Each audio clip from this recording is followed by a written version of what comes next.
So,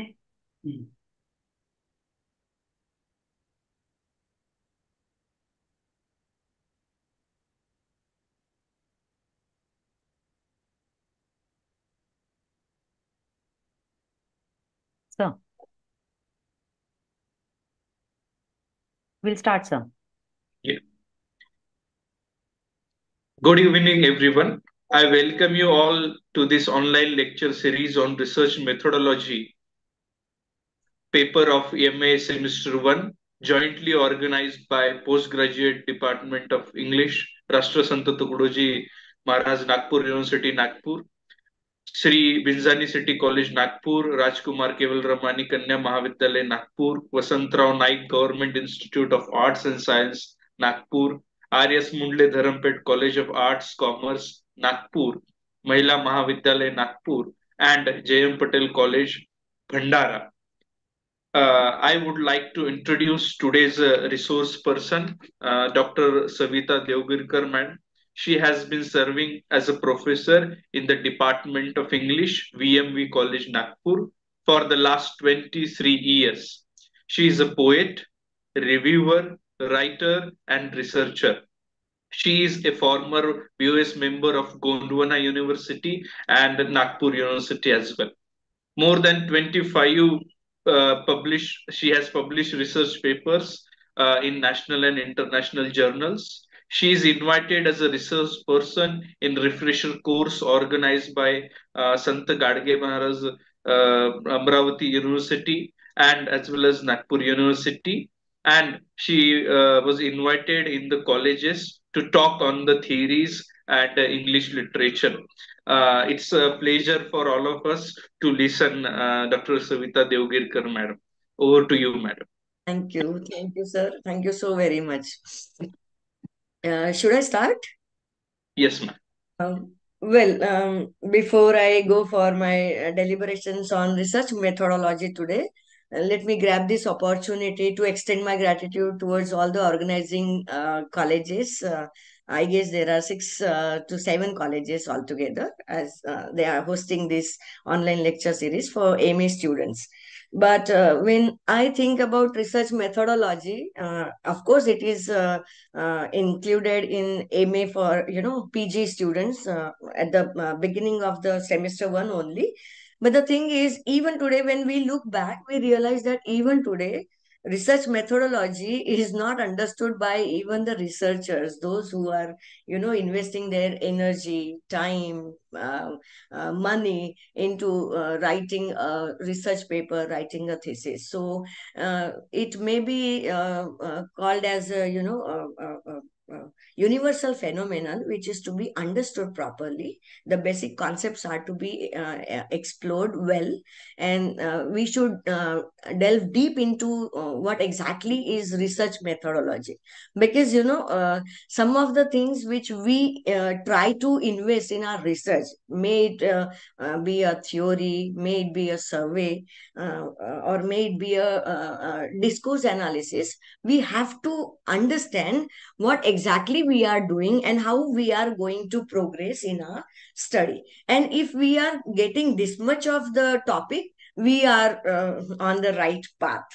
Yesterday, actually, the online lecture series tone was set wonderfully by Prantik sir. You all must have witnessed it.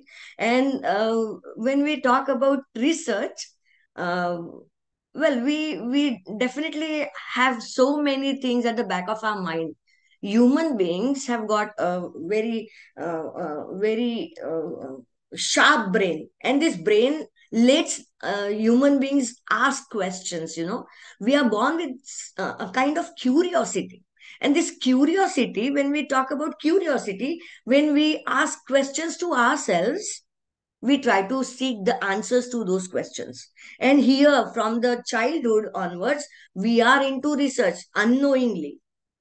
Of course, it is not systematic, it is not organized, but the child is, we often say child is the father of man, because of that curiosity that should be ignited and that should be continued, throughout our lives. If we do that, we are into research throughout our life.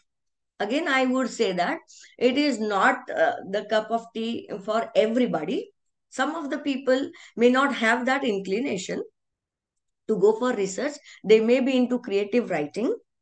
Some of the people, they may not be doing creative writing either or researching. They may be exploring the world of art. That's okay. It's not everybody's choice, but curiosity lets us understand that we are on the right track. And if we get the questions, if we are troubled with so many questions, we are into research. We are trying to seek answers. Just the regular basis day-to-day lives example I would like to cite here. See, when we fly in an aeroplane, we often get amazed that it was a wonderful discovery, that somebody must have thought about it, that it would save the time, energy of all of us, and that may be the curiosity how it would be done. Somebody must have worked upon it. Thomas Alva Edison, for that matter, I can cite his example here. 1,000 experiments he did before he could discover bulb. And by the way, Edison did not discover bulb. That is the known story by all of us. But 1,000 times he failed. He kept experimenting. He did not stop. And later on, he was frustrated. He did not understand how it is to be done and how he has to, he would be discovering bulb. He threw all his experiments into the trash, and in a very dismayed kind of devastated moment, he died. Later, his disciple, he pulled all these experiments from the trash, and he again started working upon it.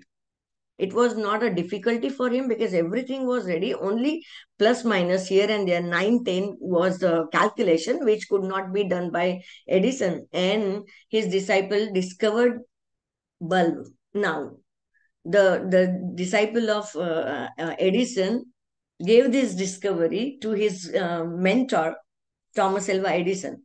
Why to talk about the Western scientists? Even in Indian, when we talk about NEP, we have got Indian knowledge system, at the back of our minds. And Indian knowledge system is a great repository of knowledge. We can take the examples of Sushrut Samhita, Sushrut Muni, who has written way back in 700 BC. I'm talking about. He wrote Sushrut Samhita that is based on medicine, and he discovered cosmetic surgery. He was the person who was a great Indian researcher. We can talk about n number of researchers who happen to be Indian.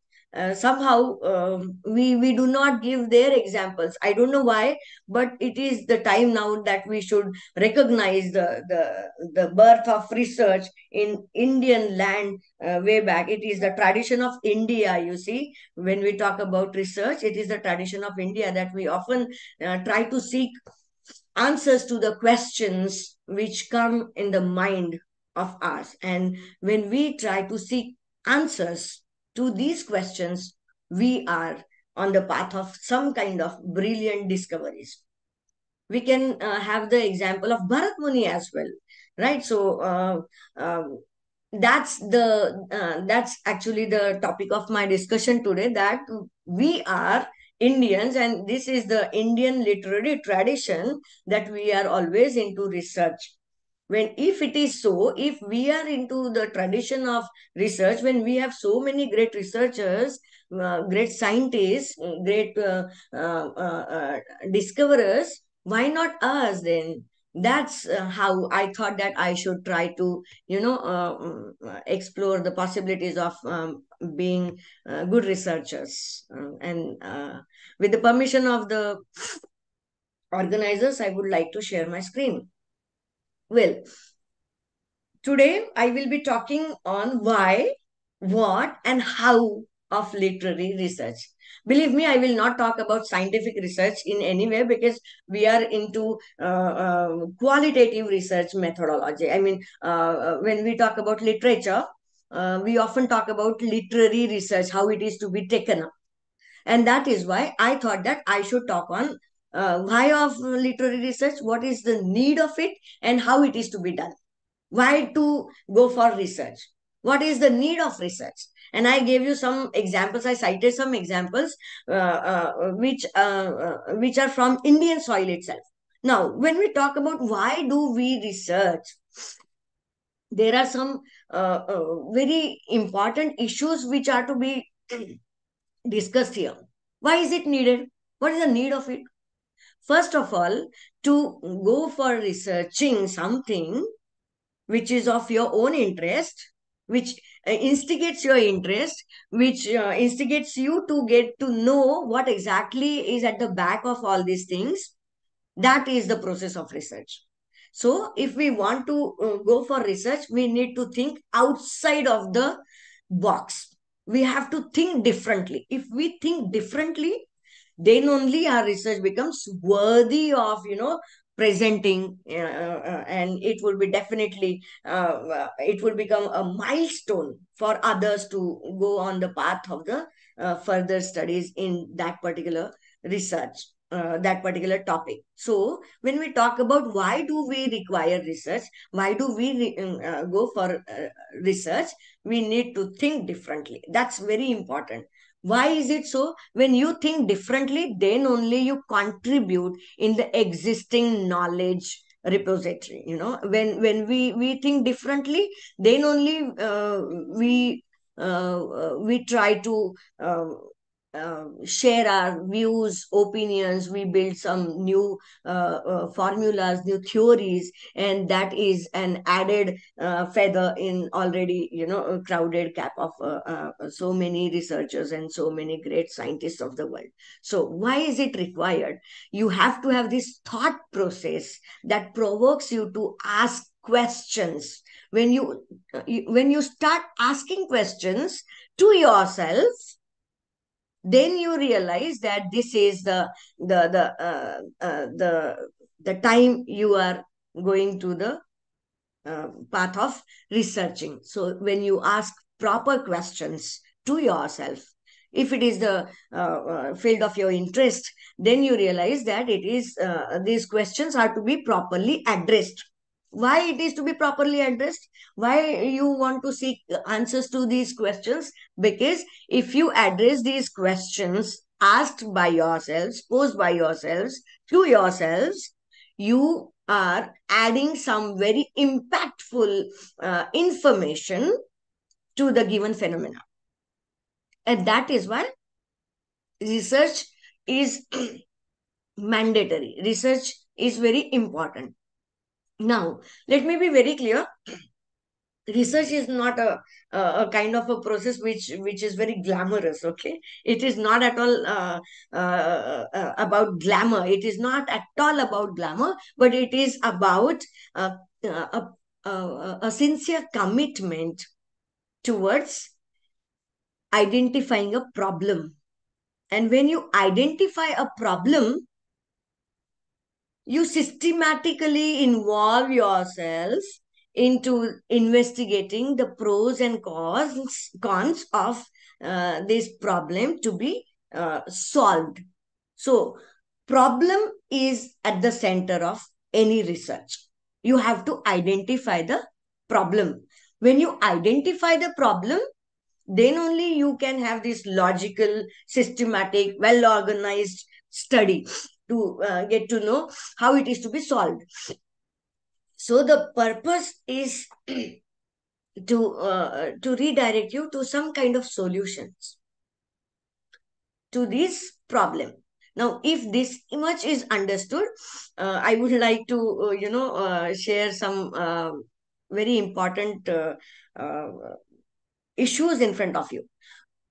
Previously, recently enough, we witnessed COVID-19, right? And this COVID-19 was a problem to the whole world, the whole world was stood still for not only 1 year, it was a couple of years. We have witnessed it, that the international boundaries were sealed, district boundaries, regional boundaries were sealed.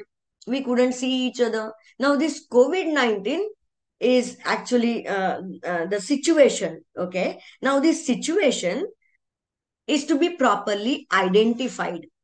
If it is identified, that can be converted into the problem. Now, what kind of a problem do you see here? In COVID-19, when everything was shut down, closed, um, uh, not exactly permanently, but without any notice, it was complete shutdown, and we people were in quarantine. Now, if this is the situation, how what impact it created on the education system of the world, including India? Now, if it is the situation, the problem is that whether it is influencing your education system or not. Like, when we used to go to the school or colleges, we used to see the physical teacher, but all of a sudden we had to switch over to virtual classroom.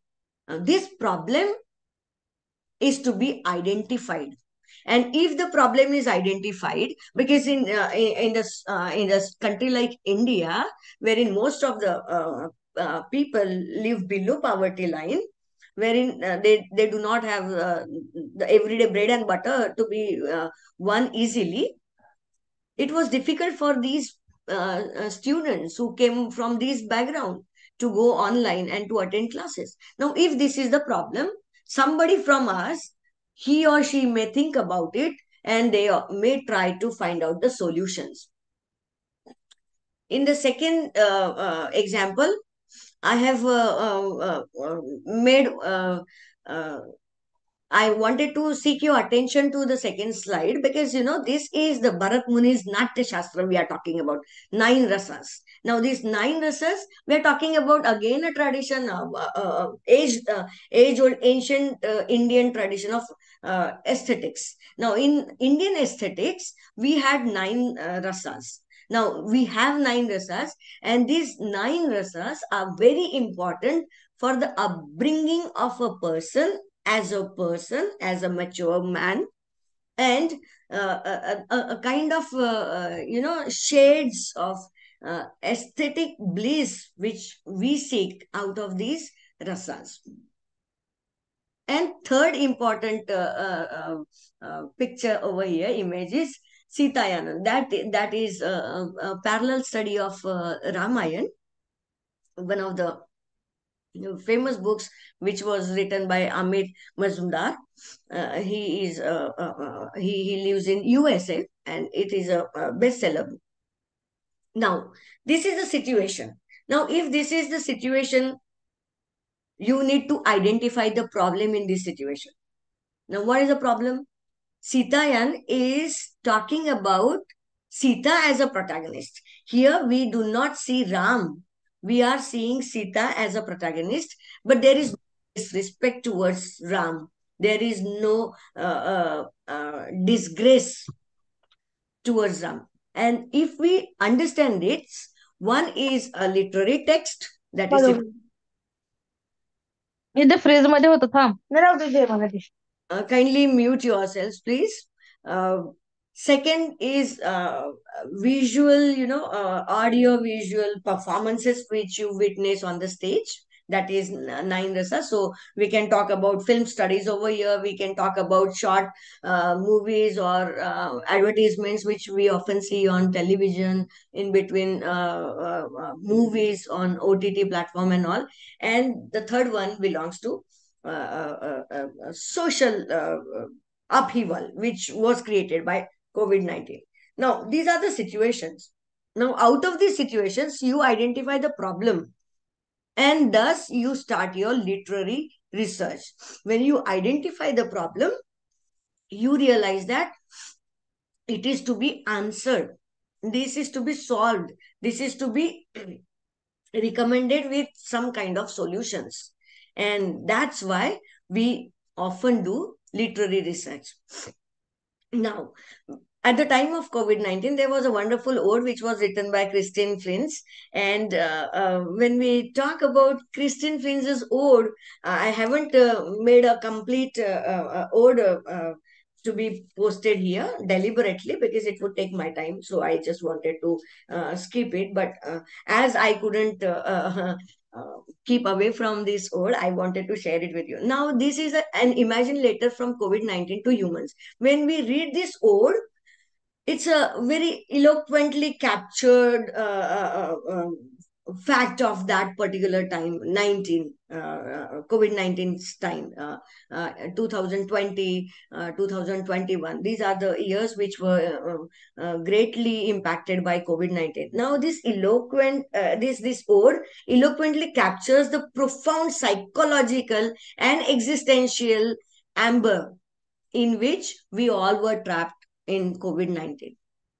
Now, when we see this kind of a situation, somebody reacts, and this somebody is Christine, for example, and she writes an ode. When I read this ode, I remember all of a sudden this ode takes me to Henry Thoreau.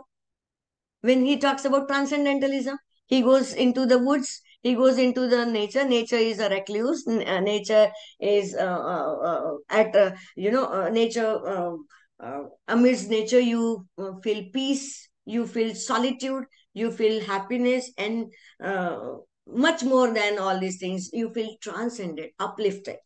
So this would also made me remember the sense and sensibilities of C.G. Jung, then William James. So when we talk about these examples, we try to ask questions, and when we ask questions, we remember the parallels as well.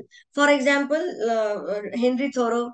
If we talk about Marathi poets, we remember Keshav Sut, who used to write on nature. We remember Bal Kavi. So nature for them was very important, just like Christine says that stop, just stop. It is no longer a request, but it is a mandate, because everybody stopped, and it was for the betterment of humans. So that is the idea behind this ode. Anyway, but this situation makes us find the problem. Now, when we find the problem, when we ask ourselves questions, we try to seek answers. And when we try to seek answers to those questions, we are trying to focus a particular phenomenon, and this particular phenomenon is to be answered in a very organized way, in a very proper way, which would contribute into the knowledge system of that particular given phenomenon. So, as I have already stated, you need to ask questions. And when we ask questions, right questions, as is rightly said by Prantik sir, we find solutions. We try to find solutions. It is possible that these solutions may not be befitting sometimes, or it may be perfect solutions. We never know till the time we complete that particular study. So, when we try to ask questions to know which is unknown, somehow we are hitting on hidden truths. And we discover some of the hidden truths while studying that particular topic. So, when we do research, we all require these primary thing, that we need to ask question to ourselves. If there is a problem in front of us, we must ask questions based on those problems, and we must try to seek answers to those questions. So it adds to the existing field of knowledge. If your contribution is worthy, it would definitely add to the existing field of knowledge. It must be, your research must be well organized, and it should critically investigate that particular problem and the proposed outcome, proposed solutions. Well, it is individually differing one. It is replete with individualistic approach. We are not talking about a person's biases here, and the person's opinions which are influential That would be incorrect way of researching a particular topic. Believe me, we are talking about individualistic approach. For example, if I talk about global warming, which is impacting the glaciers of India, I may have quantitative research, or somebody may have case studies. So this is individualistic approach to a particular subject, and it is very fresh. And the interpretation of facts are also differing ones individually. It is individualistic, and that is why research is that's what I said. Research is not everybody's cup of tea. So individually, it differs. A particular subject is treated in a different way by a particular person, and it will keep varying if the person looks into the same subject, keeping in view your research at the back of your mind, at the back of his mind, and then he may identify some gaps which you could not cover, and then he would try to work upon it. So this is the aim of research. Then while doing research, one of the very interesting things, very important things is to find its validity and its reliability of the accepted laws and theories in the given period of facts. When we talk about validity and reliability, I will definitely talk about these two issues in the coming moments of my lecture, in the second half of my lecture rather. But then we need to understand validity of your research is quite important issue. Pragmatic approach is often implemented or employed towards new theories, laws, and new conclusions. You remember Sitayan. Now, in that text, you see, the author has just written the book. But when you read that book, with the with scrutinizing that particular text, literary text, as a research topic, you may talk about feminism, you may talk about some other literary texts as well, wherein Sita is projected as a central character, right? But then your ideas, your interpretation may give way to new theories, new laws, and new conclusions. It may not be feministic one for you, or you may have a different angle to study that particular book. Then literary research is actually in literary research there is a new research.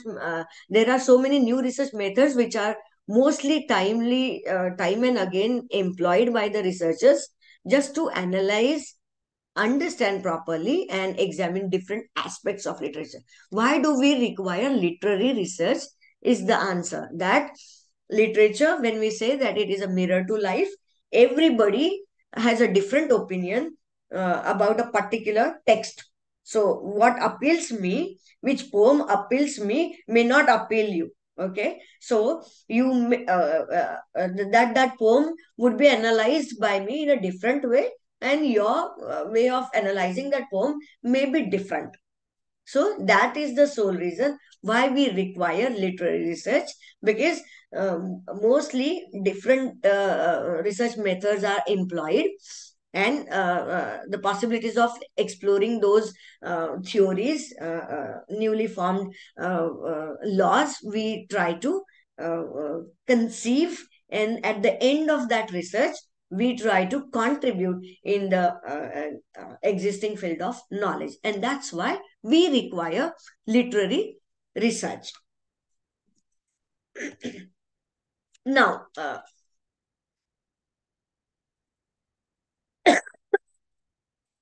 when we talk about what and how, I have again made some choices here. These are the three texts, the cover of these texts. One is Tamas, a known novel by Bhishma Sahani.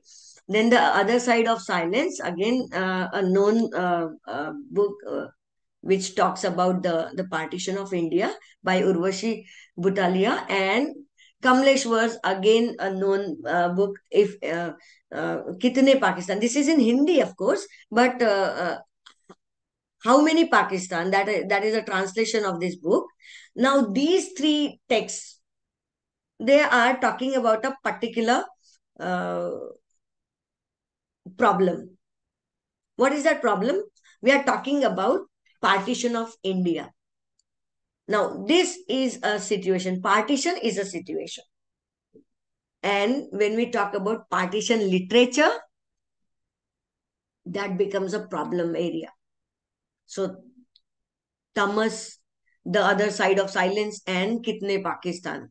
When we talk about these three texts, we realize that we are about to hit that particular problem, which may have some solutions. Partition, it is called as a partition literature. Now, this partition literature is a situation, partition is situation, and communal riots, then Indian history, the versions of Indian history, how many versions of Indian history have been found by the researcher. Then we talk about India's freedom at the cost of partition. All these issues come in front of your mind. When it hits your mind, we realize the problem. And what is the problem over here? I'm just giving you the examples here. How will you cite the problem, which may be called as the topic of your thesis, the topic of your research paper? Communal politics and the partition of India. That may be one of the topics which you may think about to write a research paper, keeping in view these three texts. Thomas, the other side of silence, and Kitne Pakistan. Secondly, you may talk about trauma and India's partition, a study of anguish, pangs, and torture. So, partition literature may take you to another offshoot of partition literature, and that is partition trauma. This may also be called as a problem which may uh, uh, be identified by you, and you may try to seek some answers to this problem. Third important thing you may identify the problem, that is meaning of partition. Okay. In the meaning of partition, the pros and cons, or uh,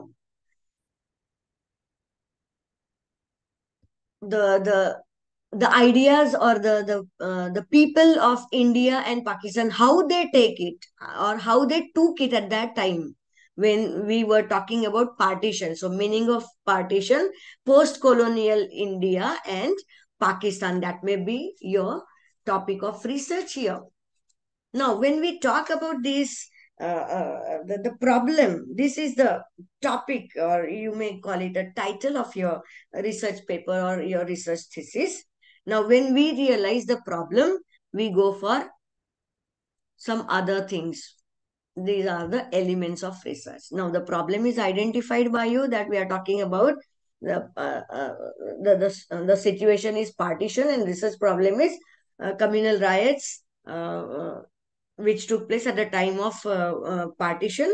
There was a production of partition literature, and this partition literature was all about communal politics and the partition of India. So, this may be called as your research problem. Now, this research problem takes you to the purpose of study. What is the purpose of your study then? It serves as a reminder of the events of that time, which shaped the millions of the people of India and subcontinent. Secondly, it also, what is the purpose of this partition literature to be studied then? Just the example I'm citing here. Secondly, you may talk about the nuanced depiction of the tragedy of partition in literature.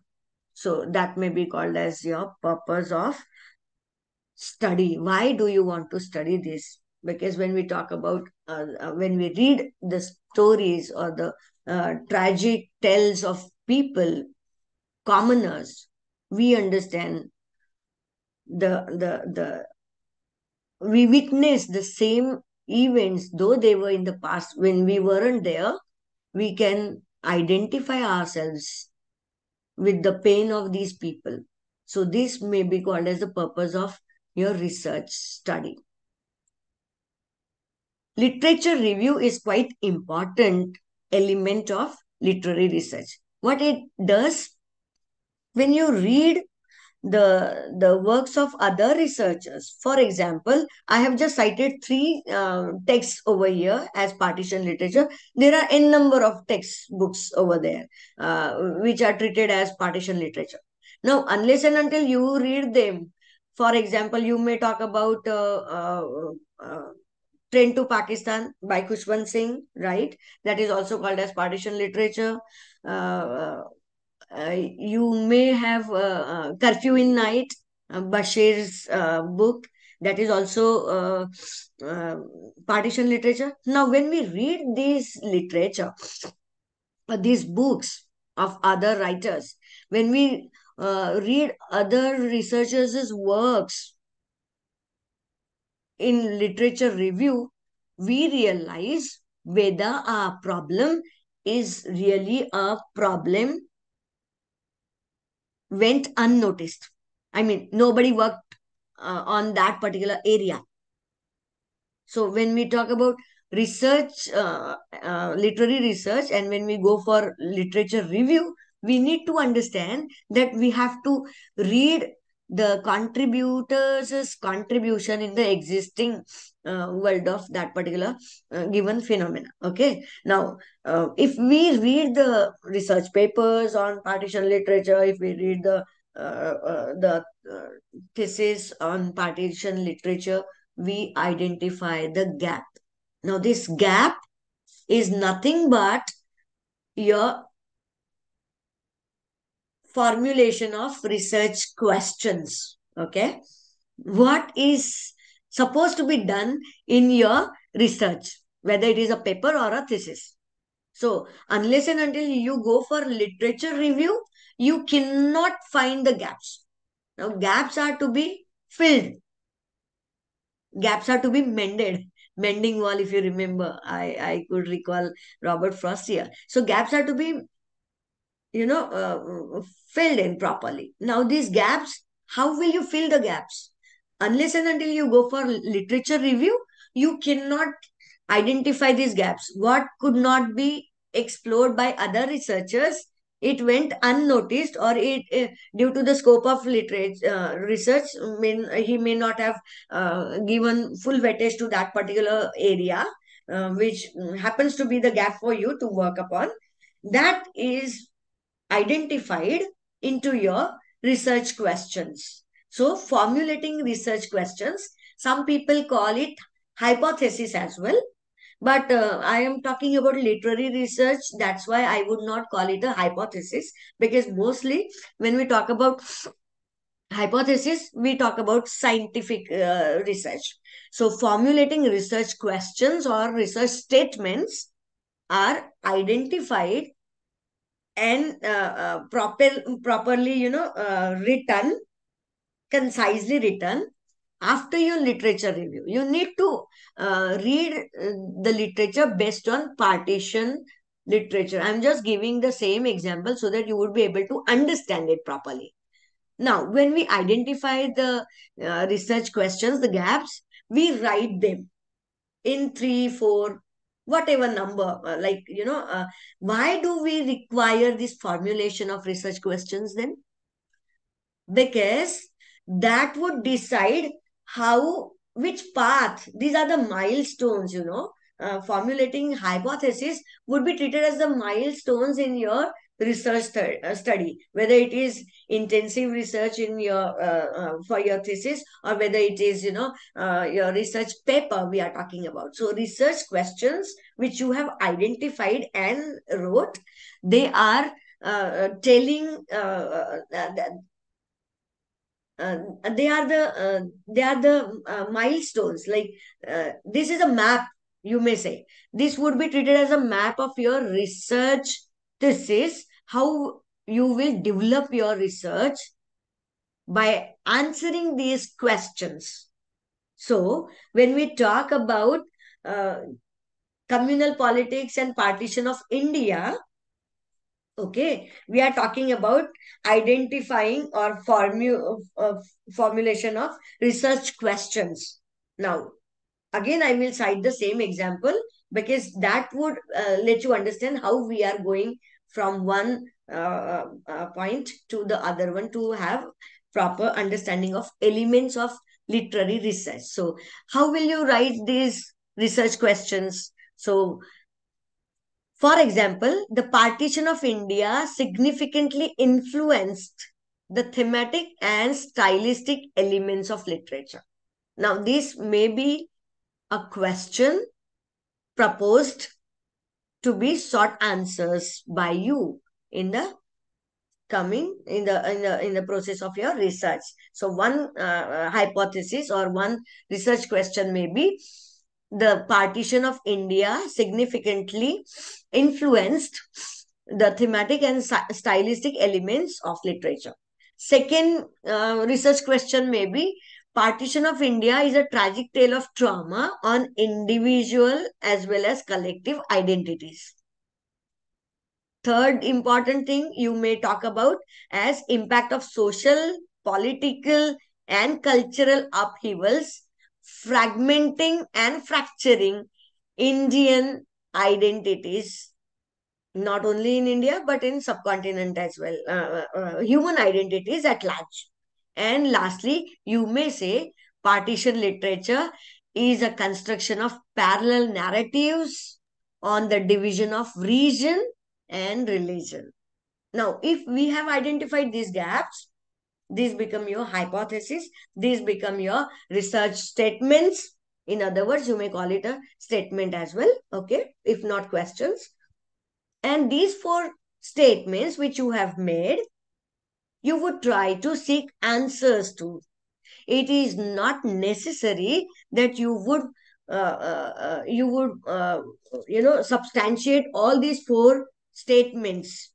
Like it does not happen in qualitative literary research, but mostly when we talk about hypothesis in scientific research, you see, this hypothesis may be nullified sometimes, okay, after testing the variables. It is possible, but not in literary research. So all these four statements which you make in your research process, that is called as formulating your research statements or questions. The gaps you have identified, that nobody talked about partition literature as the parallel construction of a parallel narratives on the division of region and religion. Now, this would be definitely worked upon in your thesis, and you may, devote a complete chapter on that.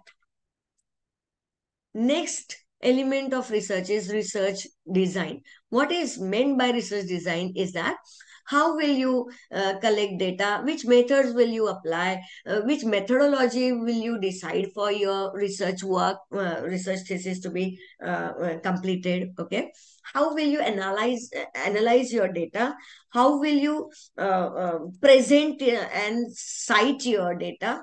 And lastly, when you write your report, that is a thesis, it is lastly the publication. So all these things, very systematically or organized way of researching the process, is your research design that talks about methods and methodology. Then you start collecting evidences. What are these evidences? We are talking about some of the research papers, some books, some reference books, history archives, Indian history archives, some interviews, You may have some questionnaires if you find the particular community still alive who witnessed the exact happenings of India's partition. So these are the evidences you collect. Now, when you collect evidences, they should be authentic, they should be reliable, because due credential is to be given to these researchers because they have already added into the field of existing knowledge, right? So collection of evidences or data, then analyzing that evidence, and then writing a report, and later on, what you do generally is to cite the works of other researchers. That is how you make the whole skeleton of your proposed research uh, work. And lastly, you talk about uh, the gaps which you could not give weightage to in your research, keeping in view the scope and limits of your research. So that's why you write these things, scope for further studies. You leave it for other researchers. What you could not do in your research, that you make it as a scope for further studies at the end of your research, so that some other researchers will keep your thesis or your research at the back of his mind, and which gaps you could not identify, you could not work upon, they may work upon those gaps now, that you may write as further studies for the upcoming researchers. Now, when we talk about types of literary research, there are so many. One of the famous types of literary research is interpretative. Now, what is the requirement of interpretative research? It generally identify patterns. It explores themes and stylistic elements through deconstruction. Sometimes it is inductive and deductive research and stylistic analysis as well. So when we talk about the cry the picker, for example, somebody may go for themes of Anita Nayar's Cry the Picker. That would be interpretative. Somebody may talk about Hanuman as a cultural icon in India and Indian subcontinent. So it may be inductive research. Stylistic analysis of Bapsi Silva's Croiters. Now, all these things are involved in the types of literary research, and they are called as interpretative ones. Now, interpretative research is you just interpret. Sometimes you explore the themes of those novels, sometimes you identify the patterns, and sometimes you talk about stylistic elements as well. Historical literary research talks about uh, uh, historical context in which that particular text was produced. Now, you need to talk about some events and cultural shifts which influenced the creator at the time of his creation. So historical documents, letters, and history archives are to be studied here.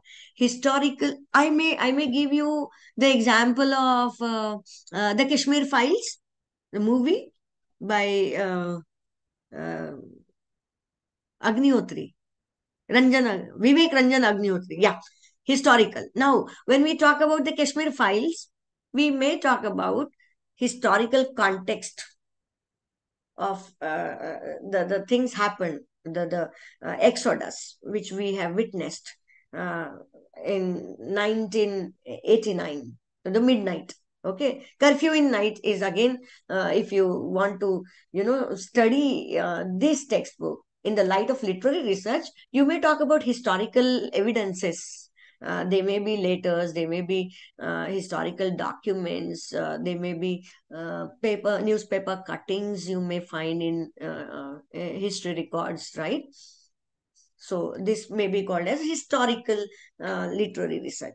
Biographical is known to you. That is, in fact, the definition itself is hidden in that uh, type of literary research, which focuses on the author's life experiences. We celebrate and how these influenced his literary creation. So biographical literary research may talk about authors' biographical information through his diaries. For example, you may talk about Emily Dickinson's work or her poetry.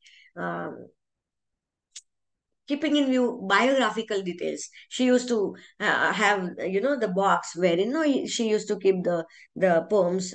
She used to write the poems on the paper without title, and she used to keep it in the box. Now, if we try to seek the answers to some pertinent questions on uh, the research on Emily Dickinson, we may go for her, letters and diaries, and that box of his her poetic innovations she used to keep. So that may be called as biographical type of literary research. And finally, we may talk about applying literary theories. One of my favorite topics, all-time favorite topics, theoretical, applying literary theories to analyze texts. Now, when we try to apply theories, for example, feminist perspective of Indian female writers, right? So you may talk about feministic theory over here, feminism. So applying literary theories uh, uh, to analyze text would definitely let you understand some ideologies, social context, and how the structural elements are involved in analyzing those texts. So theoretical, when we talk about, we may talk about some theories which are applied to the text. For example, psychoanalytical study of uh, Manju Kapoor's novels, right? So this may be called as theoretical literary research. Now, I just try to, compare research problem with research question. These are two different fields altogether. So, research problem, I have told you, I will come back to the same one, partition literature. And what happened at the time of partition, that is a research problem. But it is not the research question. So, it reflects a knowledge gap which could not be resolved by some researchers, and that needs to be further identified and investigated. That is your research problem. So partition, uh, if we talk about, uh, that is the communal politics and partition of India, that becomes a research problem. It is not the research question, because research questions are very specific inquiries that arise from the research problem. Now, when we identify communal politics and the partition of India, the research problem will give birth to research question. And what is the research question? The construction of post-colonial India and construction of post-colonial India and Pakistan. Meaning of partition. The construction of post-colonial India and Pakistan, that becomes your research question. Research problems talk about scope, purpose, and the context of that particular problem, which is to be addressed by the researcher. Whereas research questions, or the statements, you may say, are very concise, very clear, and pretty specific. If you remember yesterday's lecture, research statements, when we talk about, it should be specific, it should be predictive, and it should be testable. Okay, it can be tested as well. So these are the research statements. Then when we talk about research problem, it is complex and multifaceted, whereas the research question focuses the inquiry within the broader context. So broader context is communal politics and the partition of India. That is a broader context, and in that broader context, if you're talking about the building of parallel narratives in the context of the division of region and religion, that becomes your a particular inquiry within that broader context.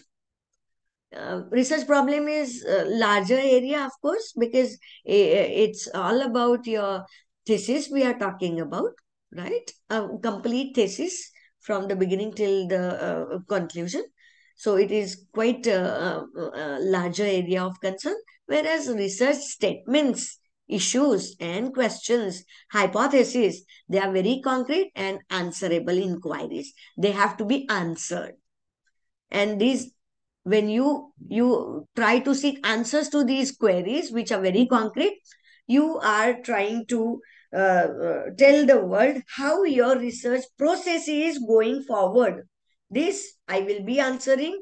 The next chapter I will be answering the question of this issue, this inquiry. I will answer this question in the next, like that only. So mostly it is very, very specific, predictive, and it proves specific questions into conclusion. It proves it. Research questions take you to seek some answers, to formulate new ideas, to have some new theories taking shape by you as a researcher. Okay, so these are the specific questions which take you to conclusions, whereas research problems are very, very abstract and they are conceptual. So when we talk about research statement or research questions, we are trying to answer 5 W's and 1 H: who, what, where, when, why, and how. Now, these questions, based on all these answers, we are going to see that converge into our conclusion. So, this is how we can say that research problem is not the same, which we often get confused with, and we treat it as same. Research problem is different, and research statements or research questions or research hypotheses are different. And now we talk about validity and reliability of any research, whether it is scientific research or whether it is literary research. Now, when we talk about validity, what do you mean by validity? Is it should be accurate interpretation, and after interpretation, you should come to the logical conclusions which reflect meaning which was meant by the author. You cannot change the meaning what was thought about by the author, but you should have the right interpretation of that particular text. That is internal validity. That is called as internal validity. So your prejudices, your biases, or the outside influences while analyzing the text will not be entertained here. There is no scope at all for these outside influences, come what may, because that would hamper your research, the quality of your research, because it will have no validity then. So internal validity is that which would avoid outside influences in analyzing the text under scrutiny. That is called as internal validity. When we talk about external validity, it is how that the findings of the researcher are applicable in larger literary and social contexts. That is external validity. For example, I gave you the example of global warming and the impact of global warming on the glaciers of India, right?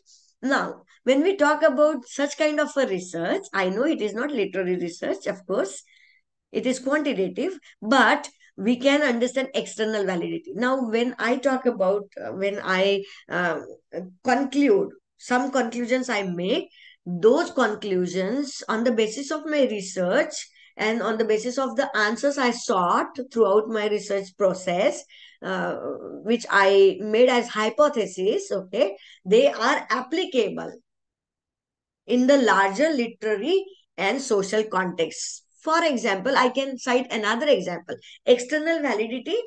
Now, when we talk about AI, for example, artificial intelligence, every now and then you people are no more Gen Z now. You are Alpha now. We call you Alpha now. Now, if we call you Alpha generation, this Alpha generation, what is it doing? If I ask one question to the student, he would ask ChatGPT. He would ask this question to ChatGPT, but a researcher in you has to think, you have to think about it, that how it converts your uh, how the machine learns from you, and if you start asking this question to yourself, you would realize that there is natural language processing which is taking place every now and then, which identifies the parts of speech in your questions, recurring words, and then it tells that this is a verb, this is adverb, this is adjective, and thus layer after layer, it opens up the possibilities of your questions as answers. Proposed answers are given to you by ChatGPT. Now, if you are doing this research, your research will definitely be applicable to the larger society. How? Because you would talk about somebody must be making algorithms, right? And these algorithms which are fed to the machine, they are in English. I'm just giving you the example. I don't know whether you can do that research or not, but if you do that research, of course, it will be a very, very great help to the fraternity of English language people. But applicability of this research will be helping the larger community. So that is external validity. When we talk about face value and content value, interpretations must be sensible and the research must cover adequate content of the literary text. You cannot leave anything unanswered because of the content value which is to be intact in your research proposal or in your research thesis. What do you mean by face value then? The interpretation should be sensible enough. So when a particular movie is taken up by a researcher to be research and uh, to be investigated, he should or she should have proper interpretation that is sensible enough, that is understood, that is having a sense in itself. That is a face value. So that is very important. So this is validity in literary research. That is mandatory. And reliability, what do you mean by reliability? Now, data reliability is the a typical consistent criteria when we select and present some authentic information and evidence to make claims, to establish our claims and substantiate our newly formed ideas, theories, and findings. But this data reliability is you have taken, for example, you have taken some information from Wikipedia. That is not data reliability. Okay. That will not be treated as data reliability unless and until you give due credential to the researcher by citing his work page by page, pagination, which we call, right? That will not be called as data reliability. So, data reliability is mandatory in your literary research. Credibility is again a very important issue. One has to have accuracy in interpretation. It should be credible enough. So when we talk about writing or interpreting, analyzing data, we have all these issues at the back of our mind that it should be credible enough. It should have trustworthiness in it. It should not be influenced by personal biases and personal whims and fancies. Okay, that is to be properly maintained. This is a decorum, which may be called as one of the very interesting and important issues one has to realize and one has to implement in his or her literary research.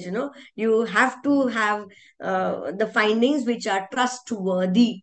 They should not be unbiased. I mean, these findings should be unbiased findings. You should not you should not entertain your personal biases over here. You should not be influenced by any outside influence or your own whims and fancies. It should be away from all these personal biases. So credibility, data reliability, they are very important.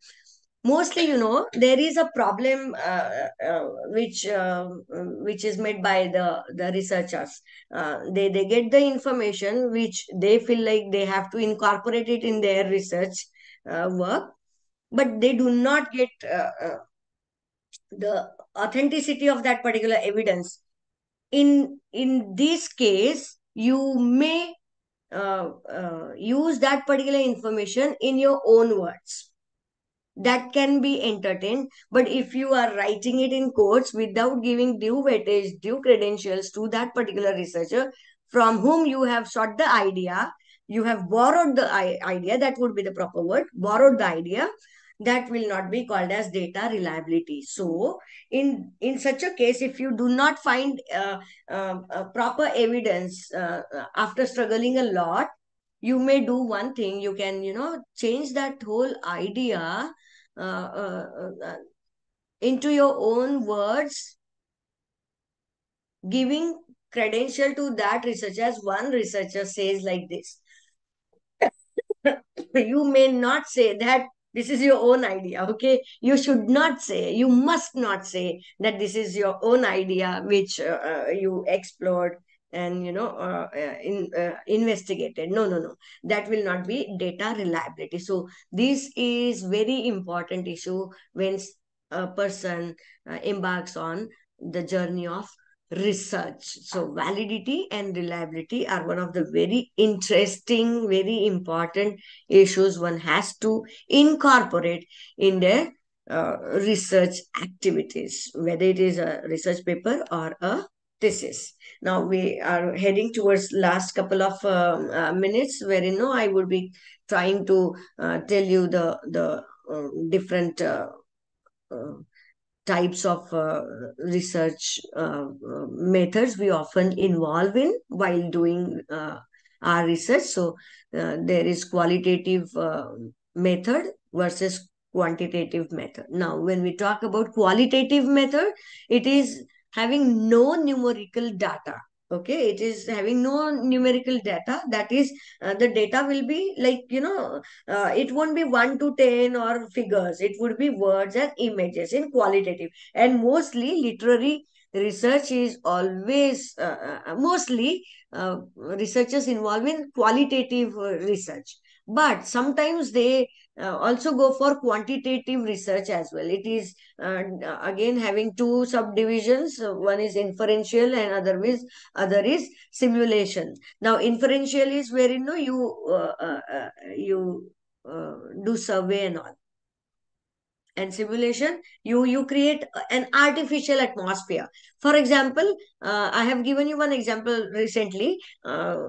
Artificial intelligence, your chat gpt, and the influence of artificial intelligence on literature. Okay, now this may be called as your quantitative research, because you may have case studies, you may have data to be collected, you may have questionnaire to be formed. Okay, and you may seek answers from uh, uh, uh, the people, the number of people. So quantitative is actually a mathematical kind of method which involves numerical data. It is of course statistical, because the conclusion is sought after properly analyzing statistical calculations. So quantitative is statistical, whereas qualitative has got text, characters, themes, theories, cultural contexts, they are to be analyzed. So, in qualitative, you have content analysis, narrative analysis, discourse analysis, in-depth interviews as your research methods to be employed. Okay, but in quantitative, you have patterns, relationships, and trends which are to be explored. For example, again, same example, artificial intelligence, chat GPT, if you collect the data from different colleges or students, maybe art stream, then some of the students from science, some of the students from commerce, you would realize that you are trying to investigate some kind of a pattern in art students' use of chat gpt. You may base your statistical conclusions on the basis of these data, numerical data which you have sought. Okay, and then you will set the trends. So it is a structured research, quantitative, whereas qualitative is unstructured research, focuses on the process when we talk about qualitative research. But in quantitative research, we do not talk on the process, but we focus on the outcome. So, qualitative research, when we are involved in qualitative research, we are trying to understand, trying to comprehend some kind of theory involved, cultural context, social context involved. Whereas quantitative research is merely to explain and meet with the uh, outcome after the statistical data received by the researcher. Applied versus action, which is a fundamental research. So, applied research is often talked about when a researcher is addressing a real world problem. For example, the impact of literature on social and economic issues, or researching music therapy on newborn babies, that would be applied research. Okay, and action research will be a form of applied research. Action would be taken after addressing the real world problems. You would uh, uh, you would apply action. So this the second example, researching music therapy, which is scientifically proven that if you give music therapy to the newly born babies, they grow quite healthy. Now, if you apply this into action, that becomes your action research. It generates practical solutions, applied research, whereas in action research, researchers actively engage with practitioners to collaboratively address problems.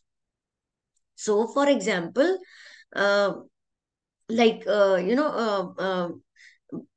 the practitioners, for example, the doctors kept working upon the vaccine for COVID-19, and they tried to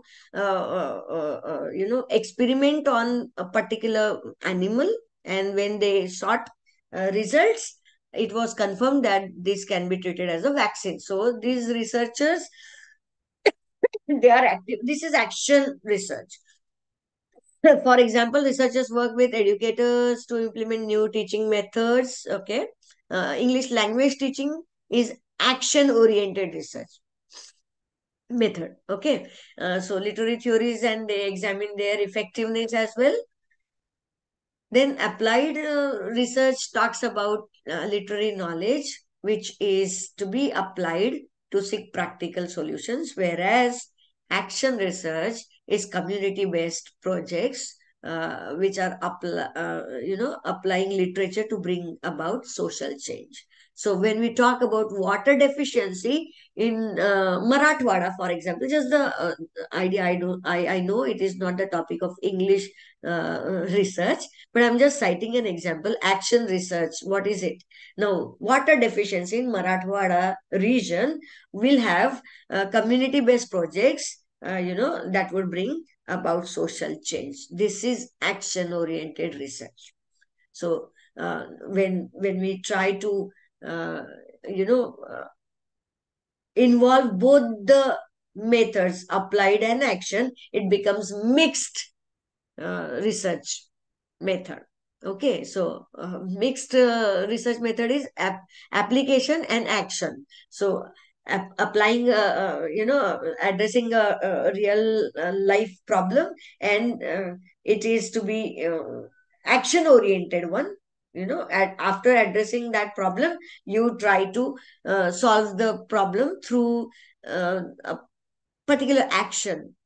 When you combine these two, that becomes your mixed method.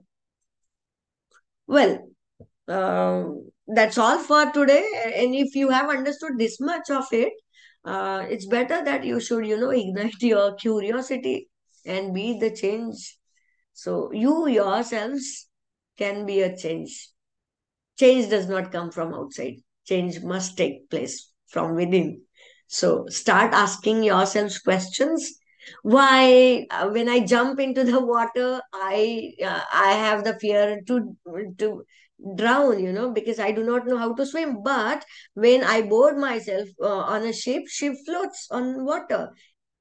There are so many people on board, but still it floats. So what is it? What kind of science is at the back? If this is the curiosity at the back of your mind, you have the trait of a true researcher in yourselves. So this is all for today's evening. Uh, at the outset, I extend my gratitude to the organizing colleges to give me this wonderful opportunity. Though it was one way communication thanks to COVID-19, right? And this was virtually happening thing. But I would have loved to see you all offline when that is a wonderful thing. But anyway, just ignite your curiosity, start asking questions, those questions which are very, very suitable, proper towards the problem, and try to seek the answers to these problems. Be it a film, be it a drama, be it a poem, be it a social event which brings in some kind of commotion psychologically, socially, economically, and then try to identify the answers. That means you are on right track. Thank you so very much for this opportunity given to me. Thank you. Thank you so much, madam. Very systematically and a simple manner, you have imbibed the concept of research methodology. In your talk, you throwed a light on topics such as what is research methodology, elements of research, different types of research methodology, research, what is the difference between research problem and research question, validity and reliability in research. Of course, these are very important elements of the research methodology, and you have explained it in a very simple manner with very simple examples so that student would understood it. Indeed, madam, your lecture will be a fruitful for our students. On the behalf of all the organizing institutions, I extend my sincere thanks for accepting our invitation and for delivering, I would say, engaging, energetic, and insightful lecture. Thank you so much, madam. Thank you. For this opportunity, I love to Yeah. have my students in front of me, but Yeah. so brilliant. I